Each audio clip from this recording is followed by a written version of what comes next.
মূলাটা দেই। খবরটা শ্বশুর বাড়িতে যখন বন্ধু আমাদের এলাকায় আমাদের পাশের বাড়ি এই মূল্য খাওয়া লাগে তালাক হয়ে গেছে। খাইলে পরিবেশ দূষণ হয়, শব্দ দূষণ হয়। মানুষে খায় গরুতে খায়।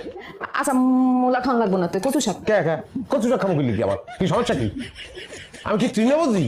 আচ্ছা কচু শাকও খাওয়া লাগবো না, এই যে পালং শাক কেমন? কোনো চেঞ্জ নেই।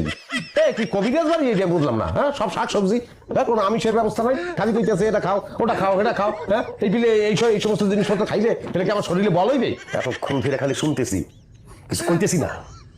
ভাব খানা নবাব আইছে, বাংলার নবাব। এতই যদি নবাবি নিজে বাজার করে আনলেই তো পারো। নবাবে কোনোদিন বাজারে গেছে? সিরাজদুল্লাহ বাজারে গেছে না টিপু সুলতান মাছ বাজারে গেছে? কন আমনে একটা তুলনা দিন। কাশেম কোথায় আর কোথায় নবাব সিরাজউদ্দৌলা? তা হয় কাশেম রে কাশেমই গেবেন, নবাব সিরাজউদ্দৌলা কইতে দরকার?